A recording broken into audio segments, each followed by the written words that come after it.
크리스찬 저널 오늘의 인터뷰 시간에는 포도나무 교회 여주봉 목사님을 지금 만나러 갑니다.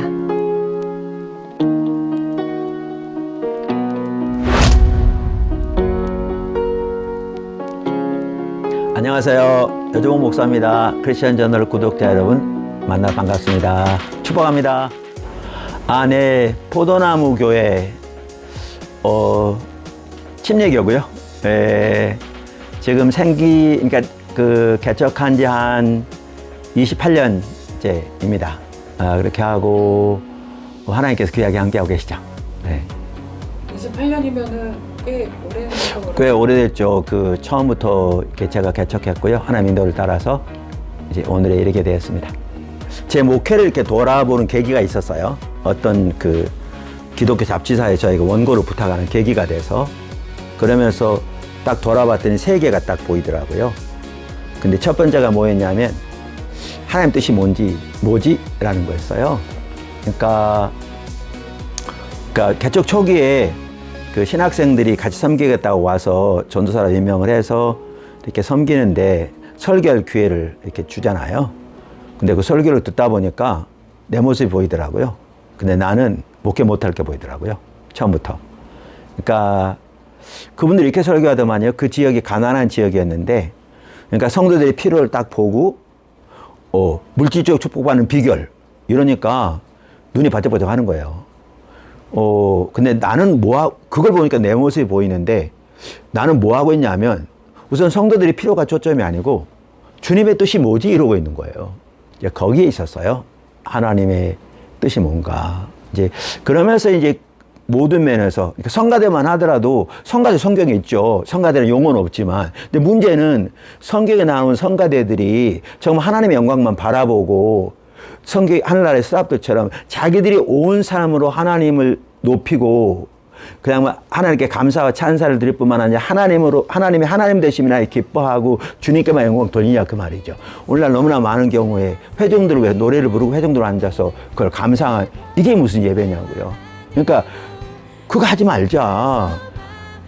성가대는 당연히 있지만 이렇게 사람들을 위한 예배가, 이게 성경이 말하는 찬양은 아니지 않느냐. 그래서 성경이 말하는 진정한 찬양을 회복하자. 이제 그런 바탕에 그게 있는 거죠. 그러다 보니까 해왔는데, 정말 그래서 이렇게 이렇게 성장 반대로 왔는데요. 하나님의 교회를 세우시고 정말 귀한 일들을 많이 하고 계세요. 여기까지 왔습니다.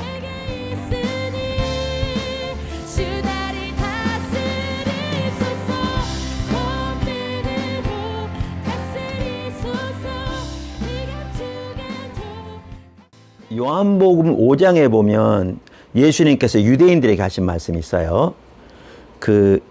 요한복음에서 유대인은 종교 지도자들을 가리키거든요. 그리고 요한복음 1장에는 유대인이라는 말과 바리새인이라는 말을 상호 교환적으로 사용해요. 그러니까 요한복음 5장의 이 말씀은 예수님이 바리새인들에게 했다고 해도 틀린 말이 아니에요. 그러면서 거기에 뭐라고 그랬냐면, 너희가 유일하신 참 하나님께로부터 오는 평가는 소중히 여기지 않고 서로의 평가를 소중히 여기니, 그러니까 우리말 번역은 좀 다르게 되어 있지만 결국 내용은 그런 내용이거든요. 그러니 어떻게 나를 믿겠느냐. 그러면서 예수님은 뭐라고 그러시냐면, 나는 사람의 평가를 소중히 여기지 않는다. 이렇게 말씀하세요. 거기서. 자, 바리새인들에게 하나님의 평가를 소중히 여기십니까? 라고 물으면 그들은 당연히 그런다고 그랬을 거거든요. 그러니까 안식일 철저히 지키고 철저하게 규정들 지키고 그런 거잖아요. 그런데 하나님의 평가를 소중히 여기려면 사람의 평가가 내려져야 되거든요. 근데 하나님의 평가도 소중하고 사람의 평가도 소중하면 실제로 하나님의 평가가 소중하지 않아요. 사람의 평가만 소중한 범위 내에서 하나님의 평가가 소중한 거죠. 그러니까 사도 바울도 내가 그리스도의 종이 되야 그리스도를 기쁘게 하라, 사람을 기쁘게 하랴. 내가 사람을 기쁘게 하는 것이면 그리스도 종이 아니니라 그랬거든요. 갈라디아서 복음에 대해서 말하면서. 오늘날 예배를 하나님을 기쁘시게 한다고 말 안 하는 교회가 어디 있겠어요? 문제는 메시지 내용, 예배 순서, 예배 시간, 모든 프로그램들 초점이 어디냐는 얘기죠. 정말 하나님만을 기쁘시게 하는 그분에게 합당한 예배를 드리는 게 초점인가? 아니면 어떻게 하든지 소위 말하면 은혜 받고 사람들이 그래서 이 교회에 정착하고 그래서 이 교회가 성장하는 건가? 그럼 그 바텀 라인에 들어가면 사람을 기쁘게 하는 교회가 예배가 너무너무 많거든요. 다 내세우긴 하나님을 기쁘시게 하는 예배지만 그러면 그런 예배 가운데 어떻게 하나님이 실질적으로 임재하시겠어요? 우리 신앙의 가장 핵심은 하나님의 임재잖아요. 교회는 하나님의 성전, 성령이 거하시는 성전.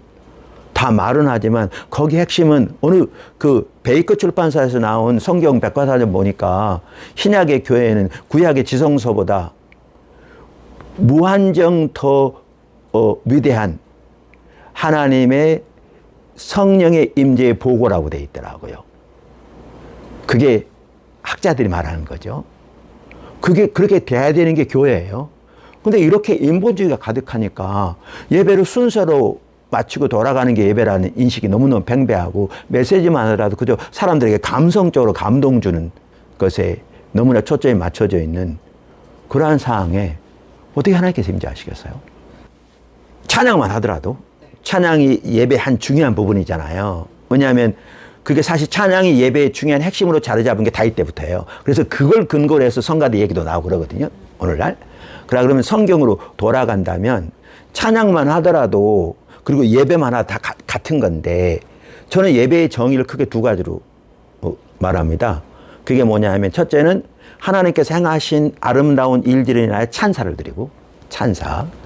그러니까 우리를 창조하시고 구원하시고 날마다 우리 삶 속에 함께 하신 그네들 찬사. 두 번째는 하나님의 하나님 되심을 인하여 기뻐하는 거예요. 사실 그 하나님의 영화롭게 하고 영원히 그분을 즐거워하는 게 그게 우리 신앙의 가장 핵심이잖아요. 그래서 그게 웨스트민스터 신앙 고백 그 소유의 문답의 1번 질문에 대한 답이잖아요. 인간됨에 대한 가장 주된 목적. 그게 이제 예배거든요. 그러면 예배만 하더라도 정말 하나님 그분을 구해서 나와야 되거든요. 하나님 얼굴을 구해서. 근데 오늘날은 사실 종교적인 의식하러 와요. 뭐냐면 우리 신앙을 몇 가지 종교적인 의식하는 것으로 전락시켜버렸고 이거라도 하면 복 줄 거라고 생각하는 그래서 기본적인 의무인 소위 말하면 성수질 하러 오는 거죠. 의식들이 중요하지만 이 자체가 본질이 아니고 하나님을 알고 존재를 해 사랑하는 하나님께 친밀한 교제와 하나님의 목적, 하나님의 의중을 보고 우리 온 사람으로 동참하는 그것인지 그게 우리 신앙의 본질인데 예배만 하더라도 하나님을 구해서 나온 거죠. 하나님께 나와서 하나님께서 행하신 그 아름다운 일들에 대해서 하나님께 마음껏 찬사를 드리고 그분으로 인하여 그러니까 그 에이든 토저는 그걸 이렇게 표현했던데 하나님의 초월적이고 내재적인 영광을 인하여 그분을 마음껏 기뻐하는 이게 우리 신앙이거든요. 기뻐하는 그리고 하나님의 뜻과 의중을 알아 그 가운데 함께하고자 하는 열망을 가지고 주님을 찾아 나온 게 예배예요. 근데 오늘날은 이 개념조차 사라져 버렸어요. 종교적인 의식하러 와요. 그리고 하나님 찾는다는 개념조차 없어요. 그러니까 껍데기만 남은 거죠. 그러니까 우리 신앙은 철저하게 하나님 중심적인 삶이에요. 창세기부터. 그걸 부인할 사람 아무도 없어요. 그걸 부인하면 이단이죠. 명확해요. 근데 이제 저는 이렇게 생각하거든요. 요즘 이제 사실 목회자 설교나 성도들의 신앙에 대한 이해가 너무나 수박겉핥기식이다. 그러니까 너무나 비상적이다. 무슨 말이냐면 우리 신앙은 하나님 중심적인 삶입니다. 아멘하죠. 근데 하나님 중심적인 삶은 뭐죠? 그러면 답하는 사람은 거의 없어요. 하나님 중심적인 삶이죠. 하나님이 중심인 삶. 예, 근데 그게 구체적으로 어떤 삶을 의미하죠? 근데 하나님 중심적인 삶이 되려면 세 가지 특징이 같이 가야 돼요. 하나님의 자원으로 사는 사람이고요. 하나님의 목적을 위해 사는 사람이고요. 하나님의 방법으로 사는 사람입니다. 이게 그러니까 예수님의 삶에서는 누구보다 잘 볼 수 있고요. 요한복음에 성경 전체는 이게 십자가 복음의 삶이고요.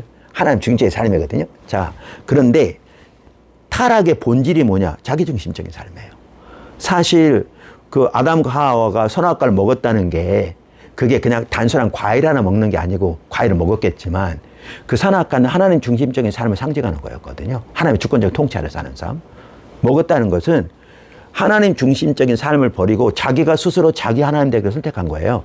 자기 중심적인 삶. 그래서 수많은 사람들이 뭐라고 표현하냐면 하나님 중심적인 삶에서 자기 중심적인 삶의 전환이 타락의 본질이다. 오늘날 모더니즘만 하더라도 인간이 신이 된 종교잖아요. 하나님 자리에 팽개치고 인간이 그 자리에 오는 거잖아요. 그래서 니체가 하나님을 죽였다, 인간이. 그렇게 말한 거잖아요. 자, 그러면 이게 타락의 본질인 거죠. 그러면 그렇게 타락한 사람이 자기중심적인 사람이에요. 그럼 자기중심적인 삶은 뭐냐 하면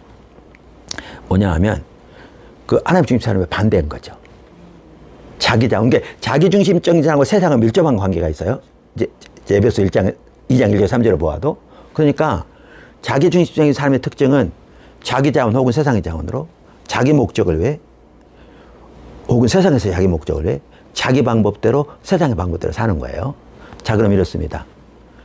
신앙이 타락하면요, 자기중심적인 삶에 기초한 신앙이 되는 거예요. 가짜 신앙이죠. 저는 이걸 거짓신앙 체계라고 그러는데, 제 책 거짓신앙 체계를 우리 한국에 있는 수만 명 되는 큰 교회 한 목사님도 정말 이게 오늘 현실을 볼 수 있게 한다 그래가지고 성도들 전체에게 막 광고해서 추천한 분이 계세요. 그리고 제 책의 가장 핵심적인 책이 십자가 복음이란 1권 2권인데 그 책 가지고 그 외 장로님들하고 성경 공부도 인도하고 그래요.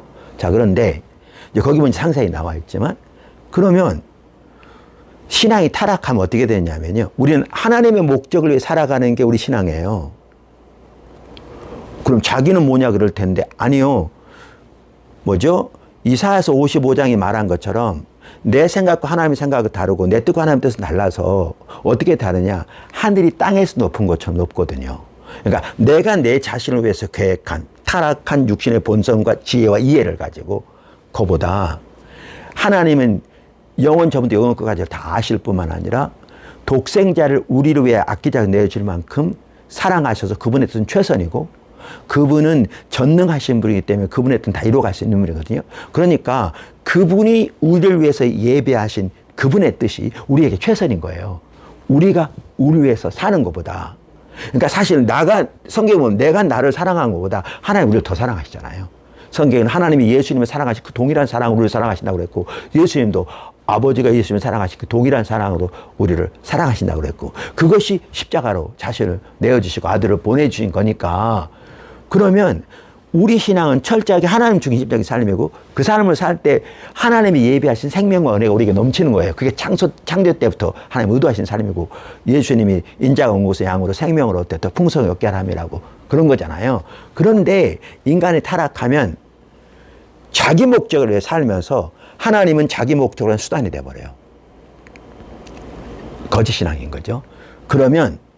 그리고 인간이 타락하면 아까 말한 종교적인 의식들이 중요한데, 그리고 그 의식 자체가 본질이 아니고 하나님과 친밀한 교제 가운데 그분과 동의하는 삶이 본질인데, 타락하면 본질은 사라진 채 의식 잘하는 게 신앙생활을 전락해버린 거예요. 그럼 이것도 왜 하느냐? 이 목적을 이뤄달라는 거죠. 자기 문제 해결해주고, 자기 사업 잘 되게 해주고, 자기 자녀 잘 되게 해주고, 이런 거죠. 이걸 위해서. 그리고 이런 사람들은요, 삶에서 하나님의 길 관심조차 없습니다. 하나님의 의중 관심조차 없습니다. 그들은 삶은 철저하게 타락한 살아가는 방법대로 살아갑니다. 그러니까 하나님 앞에서 완전히 타락한 삶인데 본인들은 여전히 종교적인 의식 몇 가지 하고 있으니까 잘못된지도 모르는 거죠. 아까 제가 목회를 돌아볼 때 그러니까 세 가지가 있었다고 그랬잖아요. 근데 이제 그 첫 번째가 뭐가 하나님 뜻일까 그랬는데, 두 번째가 뭐였냐면 하나님 얼굴을 구하는 삶으로 전환이었어요. 이게 저한테는 정말 인생의 전환점이었고요. 사실은 저는 모든 성도가 그렇게 한다고 믿거든요. 간단히만 좀 말씀드리면, 그러니까 1991년경에 제가 지금 포도나무 교회는 제가 개척한 두 번째 교회고요. 첫 번째 교회를 개척하고 있었는데, 저는 80년부터 87년까지 미국에서 공부했어요. 대학원을 미국에서 했는데, 돌아와서 개척을 하는데 안 되더라고요. 나름대로 열심히 하는데. 그래서 머릿속에 아예 사역은 거의 불가능한 거야 라는 게 아예 각인 찍혀 있었어요. 근데 그렇지 않은 작은 교회인데 성도들 반이 교회를 떠나려고 그러는 거예요. 그러니까 너무너무 힘들어서 금식하며 기도하고 있었어요, 교회에서. 사실 금식이라기보다는 먹을 생각 자체가 없는 거죠. 그 상황 닥치니까. 그런데 기도하는데 둘째 날인지 셋째 날인지 성령께서 또렷하게 기도 중에 제 마음속에 이렇게 감동을 주시더라고요. 그게 뭐였냐면 네가 날 사랑하지 않는구나 라는 거였어요. 그러니까 이제 이게 저한테는 전환점이었는데 이게 설명이 좀 필요해요. 저 열심히 목회했거든요. 새벽 기도는 기본적으로 저녁마다 기도했고요.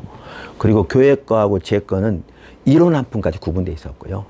그때도 제가 여기저기 강의 나가면서 그걸로 주로 개척을 했고, 뭐 청년들 데리고 주변에 가서 뭐 아파트 앉아서 찬양하면서 그 지역 위에 기도하기도 하고, 노방전도 팀 나가고, 전도 편지 써가지고 일주일마다 다 전도 도장들 보내고, 뭐 예수 큰 잔치 6개월 동안 준비해가지고 뭐 7부로 예배 드리면서 각 부마다 뭐죠 그 연예인 초청해서 전도하기도 하고, 주부 영어 성교국 만들어서 전단지 직접 다 아파트 단지 돌리고, 또 오는 성도들을 또 말씀을 묵상하면서 무장시키고, 뭐 그러니까 신실하게 했거든요.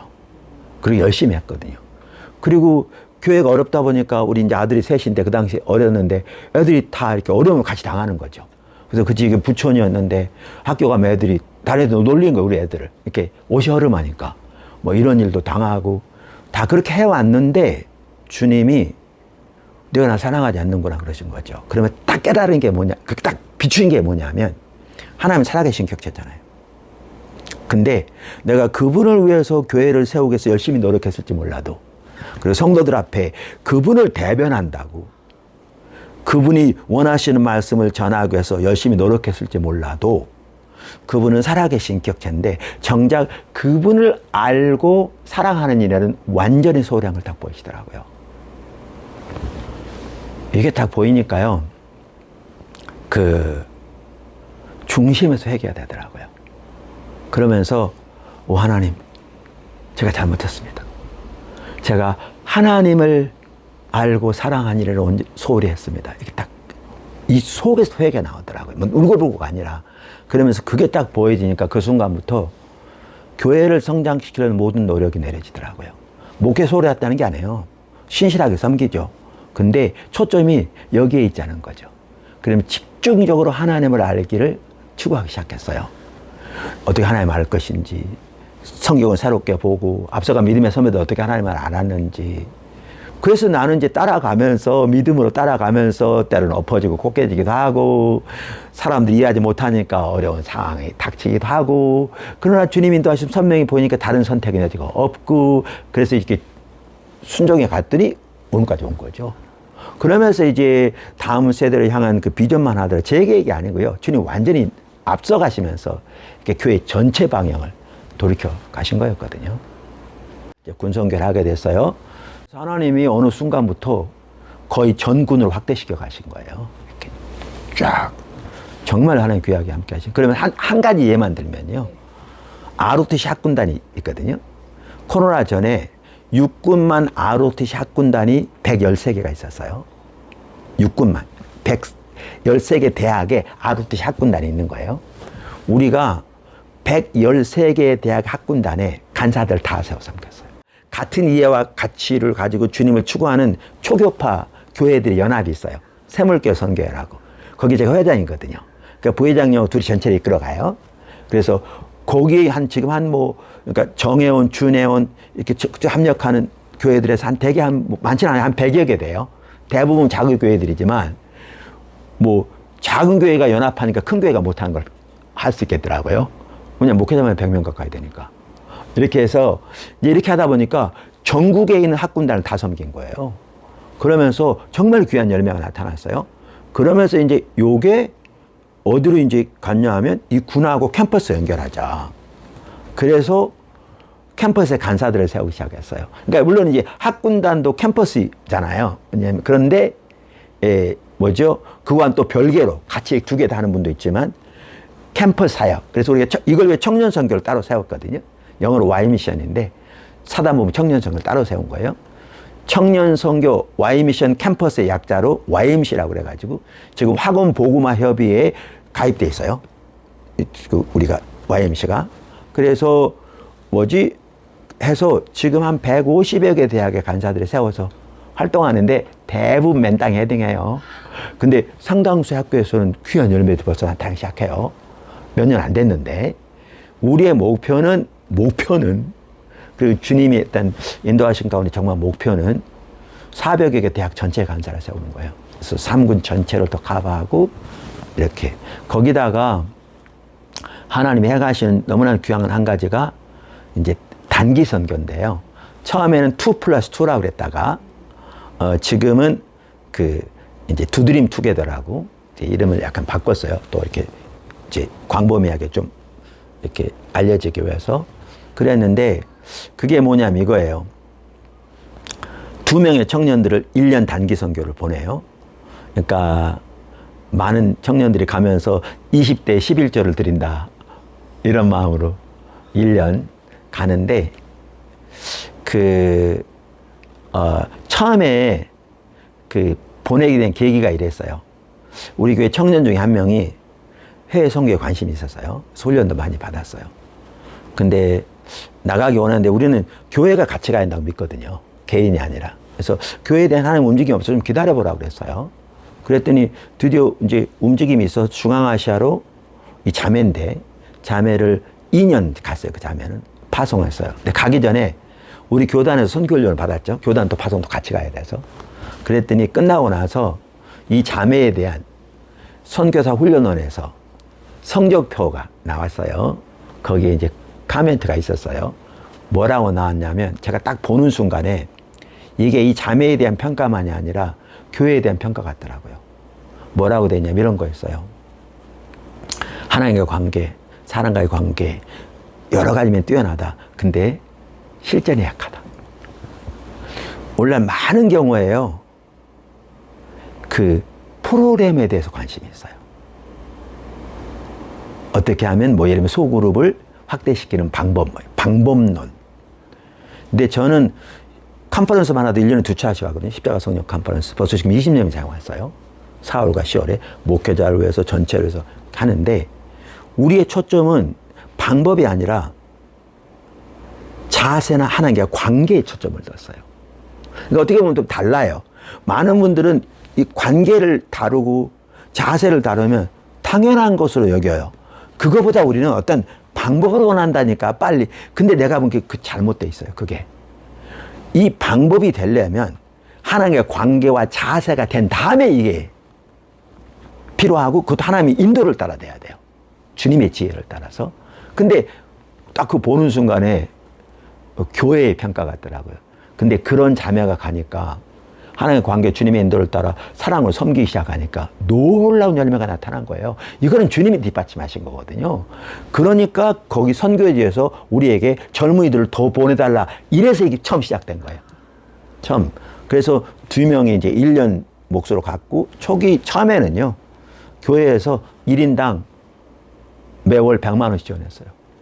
그럼 생활하거든요. 그러면 2명 가고 또 2명이 6개월 만에 가고 그럼 2명이면 2명 그렇게 계속되니까 이렇게 되니까 4명이잖아요. 한 팀이.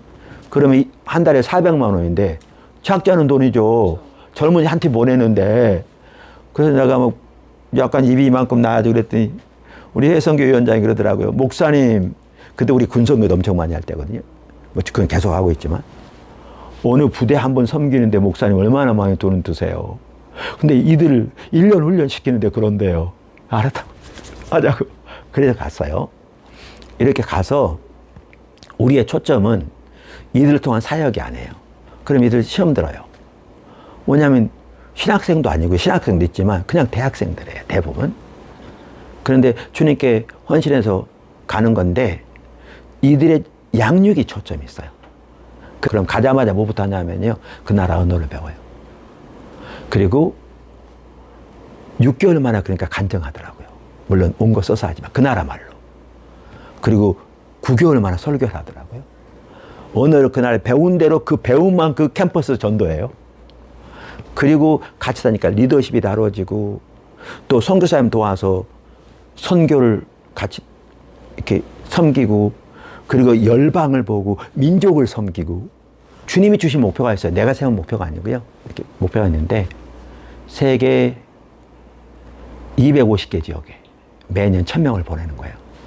군 캠퍼스 연결해서 훈련시키고 이들 해서 세계 매년 1000명을 250개 지역에 보내면 제가 보기에는요, 우리나라 다음 세대에 확 돌이켜질 것 같고요.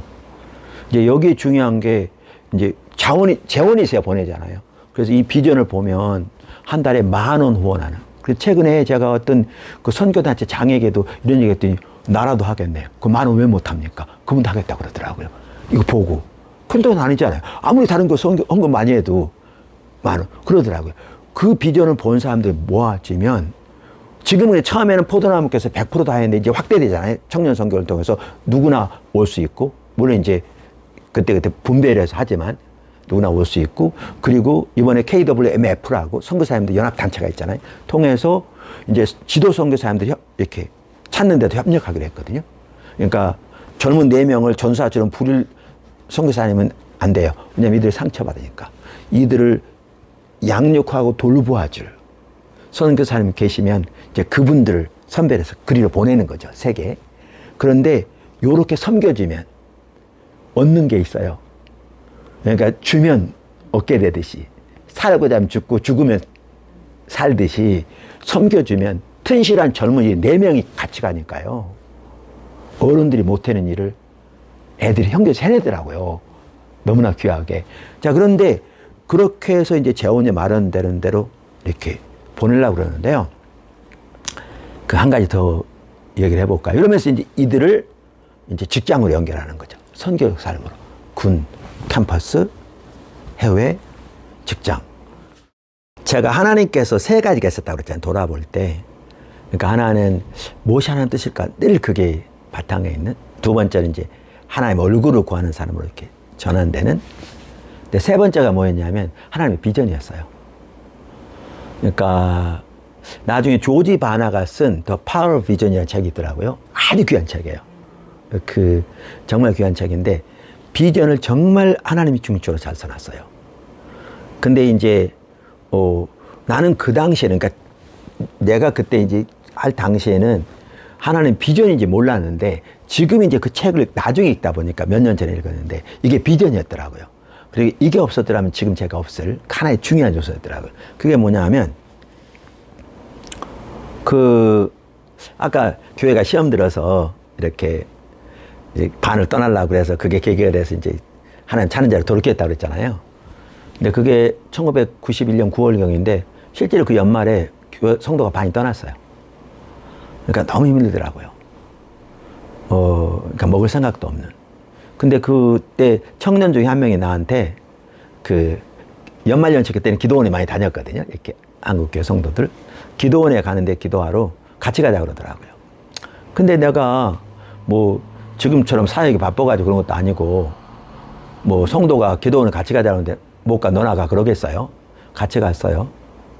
근데 나는 밥 먹을 생각 자체가 없으니까 안 먹으면 이 안 닦고 된 줄 알았어요. 그랬더니 같이 간 전사 같이 갔는데 나한테 그 청년한테 3명이 갔네요. 목사님 이전 닦으시죠 그러더라고요. 그러니까 그만큼 정신이 나가 있었어요. 근데 그 기도원에 그때 한참 성장하는 교회였거든요. 근데 그분은 12월 31일 저녁 1월 1일 92년 1월 1일 오전 설교 들었는데 이분은 뭐가 있냐 하면 주님이 오셔서 야 누구누구 목사야 내가 네 교회 우리 교회는 아닌데 표현을 그렇게 한다면 네 교회 어떻게 되게 해주랴 그러면 예 하나님 요렇게 해주세요 이게 있더라고요. 그러니까 설교 잘하고 못하고를 떠나서 역부는 지금 그 말이 나온 거예요. 책을 써도 설교를 해도. 근데 내가 보기엔 그거는 반은 성경인데 반은 섞여 있었어요. 예, 그러니까 이제 결국 그분이 섬겼던 교회는 이제 다른 목사님이 와서 지금 매우 귀하게 쓰여지고 있는데 그분은 그대로 목회도 내려놓으셨죠. 그러니까 근데 그게 계기가 된 거예요. 나는 그게 뭐냐 하면 그게 내게는 없는 거예요. 이제 이게 보이니까 푸념이 나오더라고요. 푸념이. 그러니까 기도라기보다 하나님 그럼 저는 어떻게 교회를 인도할까요? 난 하나님 응답하실 걸 상상도 안 했어요. 그냥 그게 보이니까 입으로 얘기했는지 속으로 얘기했는지 모르지만 그 말이 나온 거예요. 근데 그 말이 떨어지자마자 마치 기다렸다는 듯이 주님이 또렷하게 그때 인도하시더라고요. 이렇게. 그러면서 그거를 헨리 블랙가비 목사님이라는 분은 하나님을 경험하는 사람에서 spiritual landmarks라고 그러거든요. 영적 랜드마크라고 그래서 하나님이 자기의 뜻을 보이시는 특별한 사건들, 아브라함의 삶에도 그랬고 바울의 삶에도 그렇고, 이게 이제 하나님 우리에게 비전을 주시는 핵심적인 수단 중에 하나거든요. 매우 중요한. 그러니까 그때는 뭐 그게 그건지 몰랐는데 돌이켜보면 이러한 사건들을 통해서 하나님이 지금 이 시대에 어떤 일을 하고 계시고 나는 어디로 부르셨는지가 보이더라고요. 저는 고등학교 3학년 때 주의종으로 또렷하게 부름받았거든요. 그래서 그 뒤로 소명을 의심해 본 적이 없어요. 조지 바나가 말한 것처럼 소명과 비전은 달라요. 그런데 소명은 또렷이 몰라도 방랑자인 거죠. 열심히 했지만 어디로 가는지 모르는 거죠. 태평양에서 부지런히 노를 젓고 태풍과 싸우는데 어디로 가는지 모르는 사람과 똑같이. 이거를 이제 비전과 관련 사람들이 방랑자라고 그러거든요. 근데 그랬는데 이제 이렇게 주님을 집중적으로 찾으니까 하나님이 이제 오늘날로 말하면 하나님의 비전을 또렷이 보이더라고요. 또렷이 보이니까 조급함이 내려지더라고요. 왜냐면 맨날 제가 외쳤던 게 주여 어느 때까지니까였거든요. 다윗처럼. 저는 다 준비된 것 같은데 주님이 전혀 모르신 것 같은. 정말 쉽지 않은. 그랬는데 주님이 지금 이 시대에 어떤 일을 하고 계시고 내가 정확하게 주님이 의도하신 자리에 있는 걸 아니까 사역은 확장한데도 조급함이 내려지더라고요. 그런데 그때 마침 어떤 일이 있었냐면요. 미국에 있는 어느 지역에서 중산층이 사는 지역, 한인교회 청장 200명이 넘고 자가 건물이 있고 그리고 뭐죠? 학군도 매우 좋고 뭐 미국 잘 아시니까 이 정도면 뛰어난 교회잖아요. 외부적으로. 담임 목사님이 저한테 제 친구 소개받고 담임 목사로 오라는 거예요. 그전 같으면 제가 어려운데 고생하고 있으니까 미국에서 같이 공부했던 제 친구 목사들은 저한테 인내심이 많다고 그랬거든요. 근데 제가 인내심이 많은 게 아니고요. 도망갈 길이 없어서 그러고 있었거든요. 도망갔으면 벌써 도망갔겠죠. 그랬는데 이렇게 주님이 비전을 보이신데 후에 나한테 그분이 그러니까 이렇게 전화 온 거예요. 내가 1초도 망설였어요. 안 간다고. 왜 그런 줄 아세요? 그랬더니 3일 동안 교회로 사택으로 계속 전화하더라고요. 조금 안 망설이니까 전화 안 하더라고요. 왜 그랬냐면요. 주님이 인도하시는 비전과 달랐어요. 이게. 달랐어요. 그래가지고 만약 그때 갔더라면요. 포도나무교회 안 세워졌을 거고 세문교 선교회, 사사모임 청년 선교 지금 해외에서 다양한 사역들이 있는데 그 사역 전혀 안 됐을 것이고요. 아프리카 프로젝트 안 됐을 것이고요. 세물길 재단, 세물교 기도학교, 초중고등학교 뭐 하나 사진을 다 안 됐겠죠. 그리고 그 교회요. 얼마 면 목회자 또 바뀌었어요. 그러니까 우리가 너무나 환경을 쫓는 경우가 많아요. 근데 우리는 비전을 쫓아야 되거든요.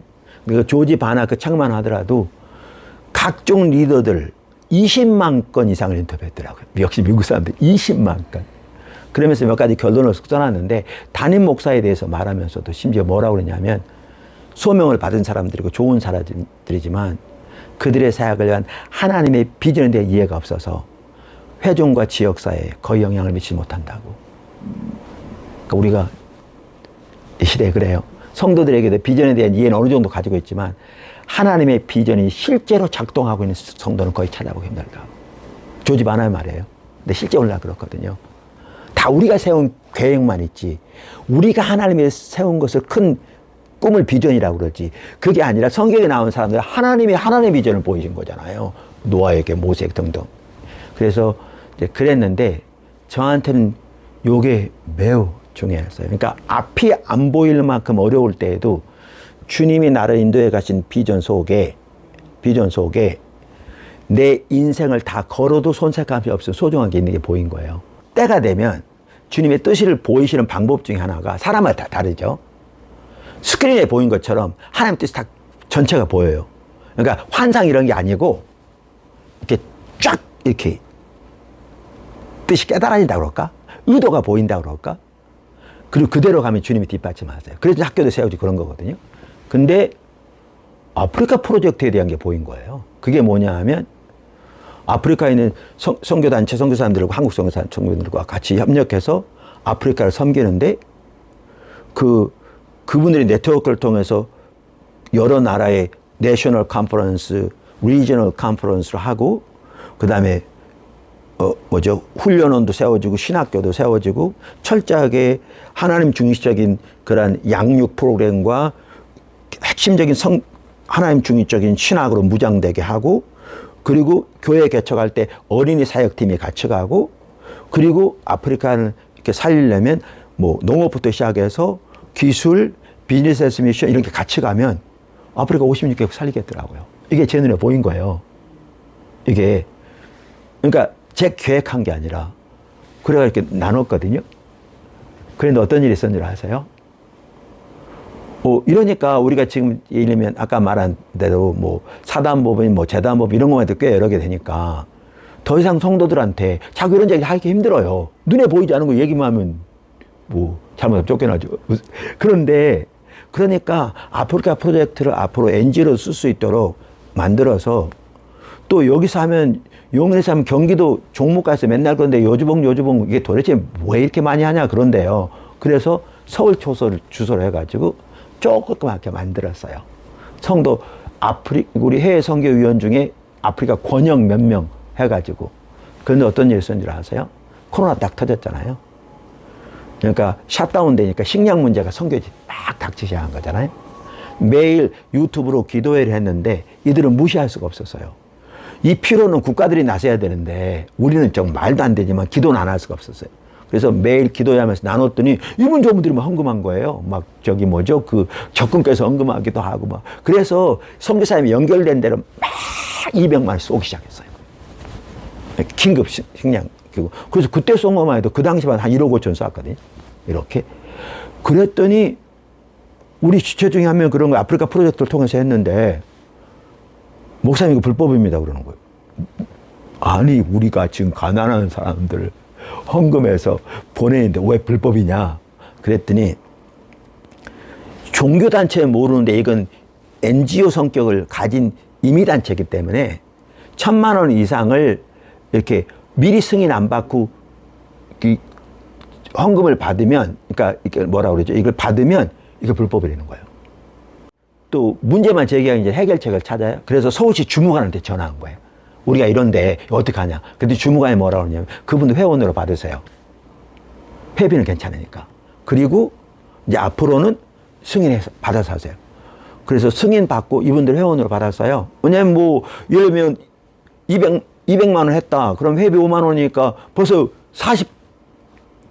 40개월은 했잖아요. 40개월인가? 했잖아요. 그러니까 그 다음에 안 해도 되니까 회원 써주세요. 그래가지고 하면서 회원이 갑자기 100명 이상이 되면서 NGO 실적이 늘면서 NGO 단체로 우리나라 정부에 이미 등록돼 있어요.